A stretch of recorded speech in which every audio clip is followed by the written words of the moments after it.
সে বিষয়ে অবশ্যই গোয়েন্দা সংস্থার একটা তৎপরতার প্রয়োজন ছিল। এরপরে তখন যারা এখানে এক হওয়ার পরে তাদের মধ্যে কোনো সংঘর্ষ বা এমন কিছু হতে পারে কিনা, হয় কিনা, এই ব্যবস্থাটা আইন শৃঙ্খলা রক্ষাকারী বাহিনীর পূর্ব থেকে নেওয়া দরকার ছিল। এই দুই অংশীদারের আমরা কোন রকম যেই ধরনের ভূমিকা আমরা প্রত্যাশা করেছিলাম আমরা কোনোটাই পাইনি।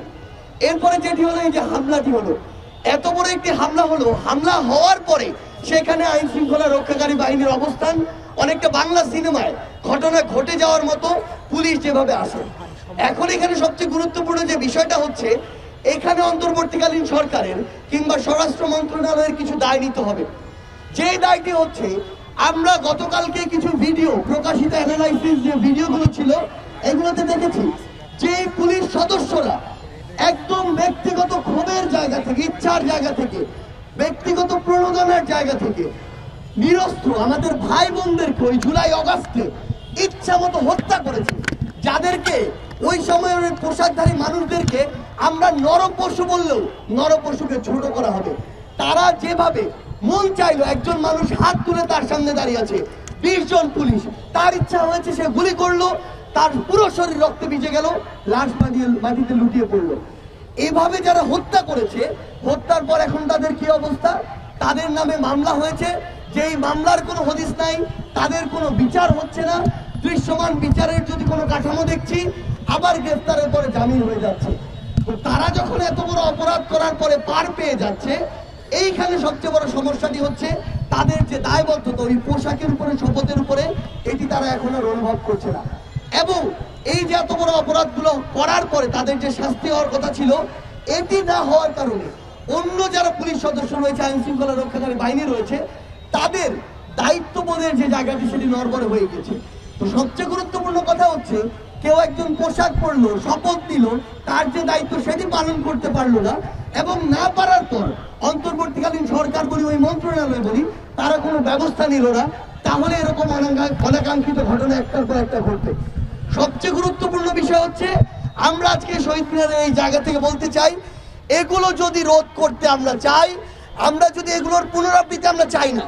আমরা চাই না যে এই রক্ত দিয়ে ধীরে ধীরে আমাদের মাটি পবিত্র। জুলাই আমরা যে রক্ত দিয়েছি, এরপরে এই বাংলাদেশের মাটিতে আমরা এমন অনাকাঙ্ক্ষিত ঘটনার মাধ্যমে এক ফোঁটাও রক্ত দিতে চাই না। আমরা এখন নতুন একটা বাংলাদেশ চাই, যেই বাংলাদেশের স্বপ্ন আমরা জুলাই অগাস্টে দেখেছিলাম। সেইটি যদি আমরা আমাদের জায়গা থেকে বাস্তবায়ন করতে চাই, সবার আগে লাগবে দৃশ্যমান শাস্তি। যেই খুনিরা পোশাকধারী হোক, পোশাক ছাড়া হোক, যেই খুনিরা প্রত্যক্ষ পরোক্ষভাবে ভিডিও এবং অডিও কিংবা আমরা যদি বলি ছবি, এই ডকুমেন্টসগুলো যাদের আছে, যারা এই হত্যাযজ্ঞের সাথে অভ্যুত্থানে সরাসরি সংশ্লিষ্ট ছিল, তাদের দৃশ্যমান বিচার লাগবে।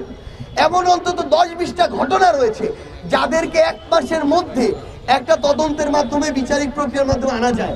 গতকালকে যেই 2টো ভিডিও প্রকাশ পেয়েছে, ওই 2টা ভিডিওর খুনি কারা সেটা বের করতে 3 দিনের বেশি লাগার কথা না। তারপরও যদি এই দীর্ঘসূত্রিতা দেখা দেয়, সেটা এরকম অনাকাঙ্ক্ষিত একটার পর একটা ঘটনাকে ত্বরান্বিত করবে। এখন সবচেয়ে গুরুত্বপূর্ণ বিষয় হচ্ছে, ওই ঘটনাগুলোর বিচার করতে হবে। আজকে যে ঘটনা হয়েছে এটার বিচার করতে হবে।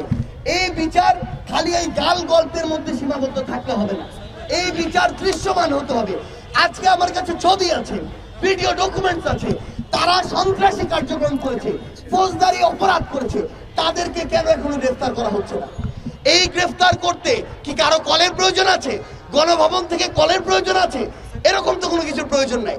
তাই আমরা আমাদের জায়গা থেকে শুধু একটা জিনিস বলি, যে যে জায়গায় দায়িত্বে আছে, হোক স্বরাষ্ট্র মন্ত্রণালয়, হোক অন্তর্বর্তীকালীন সরকার, হোক পুলিশ, কিংবা যে কেউ, নিজের দায়িত্বটা যদি ঠিকমতো না পালন করে এবং না করলে তাদের বিরুদ্ধে যদি ব্যবস্থা না নেওয়া হয়, এই অনাকাঙ্ক্ষিত ঘটনা একটার পর একটা ঘটবে, যেটা এই নতুন বাংলাদেশে কখনো প্রত্যাশিত নয়। আমরা স্পষ্ট করে শুধু একটা জিনিসই বলি, আগামী অল্প কয়েকদিনের মধ্যে এটা যদি দৃশ্যমান কোনো বিচার না হয়, তাহলে আলটিমেটলি তাদের প্রতি আমাদের যে আস্থার জায়গাটা সেটা নষ্ট হবে। আর সেটা যদি নষ্ট হয়, তাহলে এই সিস্টেমকে কিভাবে নতুন করে ভেঙে চুরে আবার গড়তে হয়, সেটা বৈষম্য বিরোধী ছাত্র আন্দোলন জানে, সেটা জাতীয় নাগরিক কমিটি জানে। ধন্যবাদ।